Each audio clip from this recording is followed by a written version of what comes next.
Welcome to another edition of That Green Vegans podcast. I'm Kelly. Hello. So today's topic is going to be very interesting and something that I want to talk about because I feel like I'm going through this situation currently in my life, right? Talking about clarity over comfort. I'm not going to keep you long, but I'm going to make it strong. And I know like some people might get triggered. Some people might not like to hear this conversation. And you know what?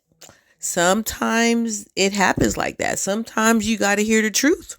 Sometimes it got to hurt. It's like you tear that muscle so it can get stronger. Well, that's what we're going to do today. And I feel like that's the problem. That's the problem with a lot of people today. We are very complacent. You know, you're used to a routine. You're used to certain situations in your life that, you know you can count on. And you're just like, okay, I'll just stick with this. But you know what? We're not going to grow like that. It's like being put in a pot, right? So say you're a seed and you're planted in this small pot, right? And you start to grow. Well, eventually, your roots are going to grow big, right? But if you're still in the same pot, you're only going to grow so big because there's no more room for you to grow, right? And in some cases, you might just not grow. And the opposite of grow will happen because there's nowhere to grow. There's nowhere to stretch your roots, kind of thing. And so the only way for you to grow, get bigger is to leave that pot, right? And that pot can represent anything. It could represent a job. It could represent a business, a career, even people. Like we have people in our lives, friends and family who, you outgrow. And I know like sometimes it's just hard to just, think about it. But like I always say, people come into your life for a reason, a season, or a lifetime. Not everybody is meant to be in your life forever. They're just there for that season. And I know it hurts. It really hurts. I mean, there's been people in my life who I'm like, oh, I want them in my life forever, and it just don't turn out that way. And you know what? It's okay because I love that song by India. Is it India? Ari? Don't quote me. When she would just say, this was a lesson, this is a lesson. You was a lesson. And, with every lesson you have to see and you have to ask, why did this happen? Like, why did this happen? Why did it happen to me? And what did I getting out of here? And if it was something bad come out of it, how can I avoid it from happening again? Or if it's something good happen from it, you have to see. A really good friend of mine was telling me that, their father was like, it's important to go out and meet new people. And I don't know if people are scared to meet new people or they're just afraid of rejection. And that could be a big thing too, where you're just afraid of rejection. But you know what? You're never going to know until you try. And I think that is going to be the takeaway of today is trying. Like, did you try? Let me tell you something. I'm going to tell you this story. Oh my God, here comes the story. I used to work at Malibu Grand Prix, right? And I love that job. But what ended up happening was the Raiders was coming back into town because the Raiders was in Oakland and they moved to LA. They was in LA for a while, but then they were coming back and no one knew this was like top secret stuff, right? But my boss at the time told me, he was like, hey, they're about to tear Malibu Grand Prix down and they're going to build a parking lot. And I'm like, what? And they're like, yeah. And I'm like, well, what about my job? And let me tell you something. I was well, I'll save that story for another time. But it was a time where I was working part-time and I was doing some stuff on the side of wasn't illegal. I don't think it was illegal. But anyway, so he was telling me, that there was this opportunity at Discovery Zone, right? Discovery Zone was hiring. It was a Fortune 500 company. They were shooting all over the place and shooting up all over the place, and they were coming to San Leandro. And it would be a great opportunity for me to go. He believed in me. I had went from a cashier to a shift supervisor to a manager. So the thing about it is, and this is all without an education. It's just like I just had this natural talent. Enough about my natural talent. But you know what? I told him, okay, I'm going to go apply. Did I go apply? No. You know where I applied to? I applied to Taco Bell. Yes, Taco Bell. Because I worked at Taco Bell. My first job ever when I was like 15 years old, I worked at Taco Bell, right? Then I worked at McDonald's. Long story short, I didn't work there. And then when I remember I got a job back at Taco Bell, like my senior year of high school, right? And of course they love me. But when I graduated, I was like, I ain't working here no more because it was so far out. I just happened to go to school kind of far out. But I did all of that because I was scared. I was scared to try something new. I was scared to spread my wings, whatever. So anyway, that was in high school. So anyway, my boss, he's like, yeah, I want you to go apply for Discovery Zone. I was like, okay, but I didn't. I applied for Taco Bell. I got the Taco Bell job. So now I'm working at Taco Bell.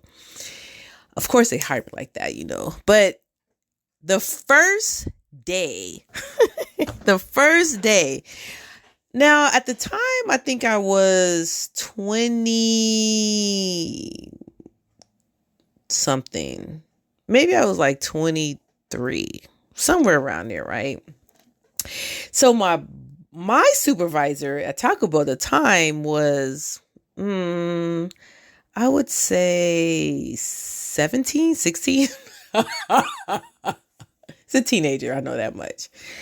So I'm at the front and I'm like, I'm ringing up people, whatever. It's a job. I know I'm complacent. I know this job with the back of my hand, right? It's, easy peasy. So then she says, I think it slowed down. And she was like, hey, Kelly, can you go do the lobby? I'm like, yeah, basic, wipe the tables down, sweep if there's trash, empty the garbage. I'm like, yeah, sure. So I'm going to do that. Right. So then somebody comes in and she goes, hey, I need you to take these customers. I was like, okay. So I put everything down and I came to do, to ring up the people. So I rung them up and everything and I gave them their food, whatever. So before I could go back, because mind you, I've taken everything out. So everything is still in the lobby, like in a corner. So before I can take it out, she tells me, go back and finish the lobby. Who you talking to? I was like, nah, who you talking to? And she was like, go do the lobby. I said, I quit. I think I worked at that job for maybe 3 hours, maybe at the tops. She was like, no. I said, yes. I quit. Count my register. She's like, it's okay. You could just go. I said, do you think I would trust you? I need you to count my register and I need a receipt because they can give you these little receipts saying everything's checked out. So she's like, you ain't got to do this. I was like, and you ain't got to talk to me like that. This is the thing about me. When I was younger, God is my witness, I must have had at least 50, 60 jobs. I'm not even exaggerating. I would get the, what do you call it? W2, W4s. I would get like at least 4 or 5 a year. Because your girl didn't play. Like, I knew my worth, even at a young age, right? I'm like, 18 years old. It was crazy. But anyway, I digress. So she counted my register. I left. I didn't go home. What I did was I was so pissed. I went to Discovery Zone and I filled out an application right there on the spot and turned it in. My little Taco Bell uniform. So then I go home. As soon as I get home, I get ring ring. I'm like, because we have phones back then, house phones. People probably say, what's a house phone? So I'm like, hello. They're like, hey, I'm just calling. This is Tracy from Discovery Zone. I want to have you come in for an interview. Are you free whatever day? I'm like, yes, I'll make it. I'm like, okay, boom. So then, I went to my boss. I was like, hey, I need this day off, whatever, because I'm going to go to an interview. He's like, oh, I'm so glad, so glad. I didn't tell him the other stuff. To this day, he still didn't know that I did a detour.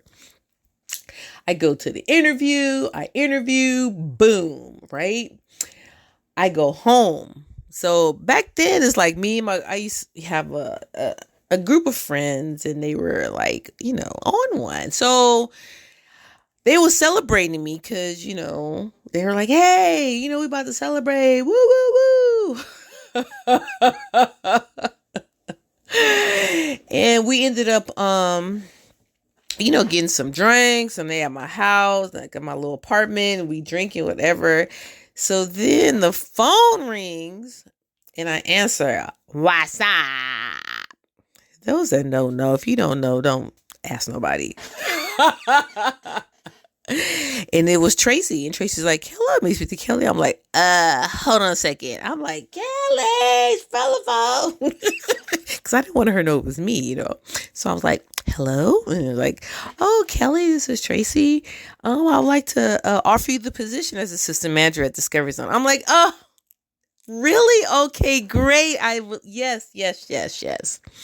So then she's like, okay, I want you to come on this date. Da, da, da. I was like, cool. So I'm off the phone. I'm like, I got the job. They're like, what? So we really did turn up. We turned up.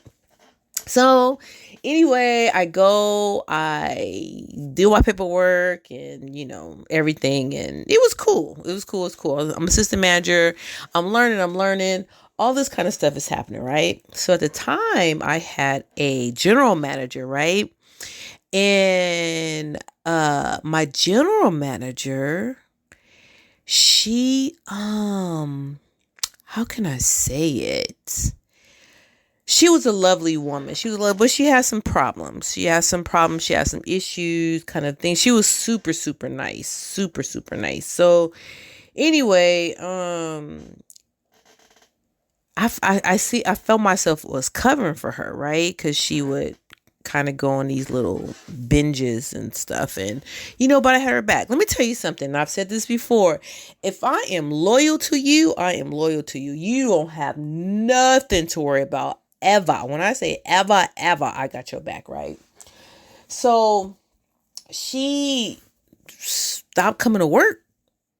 And so, I was figuring stuff out. I was calling her the stores. I was calling the main office. I was calling IT. So I made sure I got stuff done. I made sure that all the employees got their hours. I was doing the schedule. I was doing the bank drops. I was balancing all of the books and making sure that I had ordered, because we used to do, for those that don't know what Discovery Zone is, it's like an indoor playground, and it was like 11,000 square feet. It was humongous, and we had parties and video games and the balls and slides, and we had a full diner, and it was nice. And like I said, we had party rooms and stuff like that, and it was very, very popular. We made a lot of money. When I say a lot of money, so much so that one time we got robbed. Yeah, we got robbed, got by gunpoint. That was a trip, and actually that is in the paper. You can Google it. I digress. That's another story for another time, but back to the topic at hand. So anyway, I was covering for her and stuff. So weeks had went by, and I hadn't seen Simone in weeks, and it was like, it was kind of typical. So then my general manager, he comes in there and he goes, not the general, but the district manager. District manager comes in, it's like, hey, Kelly, I just want to know where blah, blah, blah is. And I'm like, Oh, she didn't come in yet. I think she called off sick, whatever. I'm just covering. And he was like, oh, really? And then I was like, yeah. And then he goes, okay. And then he's like, so you talked to her? And I was like, oh yeah, I talked to her, because I didn't want her to get in trouble, whatever. He said, Kelly? I was like, yeah. He goes, she quit. I said, she quit today? He said, no, she quit 2 weeks ago. She quit 2 weeks ago. She did not tell me. She just quit. And so here I am been running everything. So then when he said that, I just stopped. I looked at him and I just started crying. Well, I cry easy, but these weren't happy tears. These were sad tears. He was like, oh my God. I said, are you going to fire me? He said, fire you for what? He said, you've made more money in the last month than we have the whole time that we've been open. And I was like, yeah. He was like, yeah. He said, I don't know what you're doing. He said, but I want to make you general manager. Just like that. I went from being a cashier at Taco Bell, and within less than 6 months, I was the general manager for Discovery Zone. And I tell you that because I got out of my comfort zone, right? What I wanted to do was I wanted to be more. I wanted to be better than I was, Let me tell you something. I'm in no competition with anybody. You know who I'm in competition with? I am in competition with myself, right? So I always say you always have to be better than you were the year before, right? But in this case, I was being better than my last job. and low key, I have been that way. Even though there's been times where, you might come in at entry level, but then if you can work your way up, cool, whatever. Sometimes you got to take a couple of lefts to go right, if that makes sense. But anyway, in this case, I was strong. I stayed focused. And the thing about it is I wasn't even trying to take her job. I just wanted to protect I wanted to protect my boss. I wanted to protect everybody's job, right? If she were to leave, if I were to say like, F it, that place would have folded, right? But it's just like, no, when you got good people and you rely on good people, you don't have to, she knew she didn't have to worry kind of thing. So anyway, they got me a job. Got me the job as a general manager. And then, they were like, yeah, we want to send you to Arthur Anderson Institute in Chicago to like study. And I was like, yeah. And I was like, well, I ain't got no clothes. Cause I wasn't making that much as a supervisor. And then, as a assistant, manager. And then he was like, say less. Well, he didn't say less. I didn't say less back then, but he was like, basically say less. He was like, we'll give you, an expense. And he was like, do you think $1,000?